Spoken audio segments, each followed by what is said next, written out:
त्यावेळेला सुद्धा त्यांना आश्वस्त केलं होतं, हा शब्द दिला होता की त्याच्या अगोदर 1 तारखेच्या अगोदर आपल्याला अपेक्षित, आपल्या जैन बांधवांना अपेक्षित अशाच पद्धतीचा निर्णय हा घेण्यासाठी आम्ही प्रामाणिक प्रयत्न करू। माननीय मुख्यमंत्र्यांनी याच्यामध्ये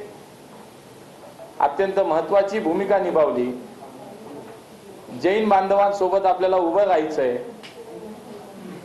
आणि म्हणून त्याच पद्धतीनं व्यक्तिगत पातळीवर मी सुद्धा जो शब्द दिला तो पाळण्यामध्ये आम्ही यशस्वी झालो। विकसकानं ट्रस्टीला पत्र दिलं,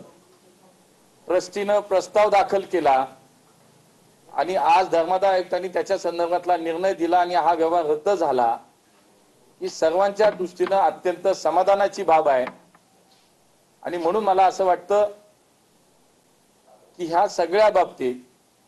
अत्यंत स्पष्टता पहिल्या दिवसापासून होती आणि आज अखेर या सगळ्या विषयाला पूर्णविराम मिळाला आणि म्हणून मी समस्त जैन समाजाच्या बांधवांना सुद्धा धन्यवाद देईन, अभिनंदन करेन की इकडून तिकडून कुठून ना कुठून राजकीय आरोप प्रत्यारोप या सगळ्या याच्यामध्ये जे होत होते, पण अगदी पहिल्या दिवसापासून या पुण्यातल्या जैन बांधवांनी कधीही व्यक्तिगत स्वरूपात माझं नाव कधीच घेतलं नाही, कारण त्यांनाही माहिती होतं की याच्यामध्ये सत्य काय, वास्तव काय आहे। पण ठीक आहे, झालं ते झालं, मला आता काही त्याच्यावरती बोलायचं नाही। पण एकच आहे की जे जैन बांधवांना हवं होतं त्या पद्धतीचा निर्णय होण्यासाठी म्हणून जे काही आम्ही सगळ्यांनी मिळून प्रयत्न केले, जे गुप्तीनंद आचार्य गुप्तीनंद महाराजांना जे अपेक्षित होतं तशा पद्धतीचा आज निर्णय झाला आणि मला असं वाटतं हे सगळ्यांसाठीच अत्यंत चांगलं आणि समाधानाची बाब आहे।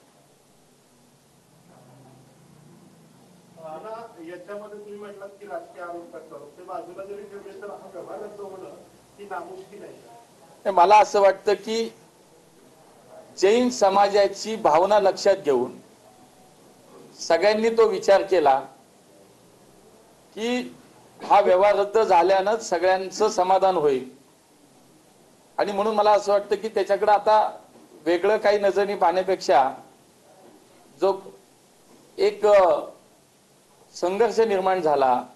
समाज रस्त्यावरती आला आणि त्यांचं म्हणणं आहे की बाबा इथं बोर्डिंग आहे, मुलांच्या शिक्षणाची व्यवस्था होते, राहण्याची व्यवस्था होते शिक्षणासाठी आलेल्या मुलांची, तर तेच राहावं आणि त्याचाच विचार कदाचित एकूण जनभावना लक्षात घेता विकसक आणि ट्रस्टींनी घेतला आणि म्हणून त्यांनी केलेला व्यवहार आता त्या दोघांनी आपापसामध्ये त्यांच्या समन्वयातनं त्यांनी रद्द केला धर्मादाय आयुक्तांच्या माध्यमातून। मला असं वाटतं उलट ते चांगलं झालं।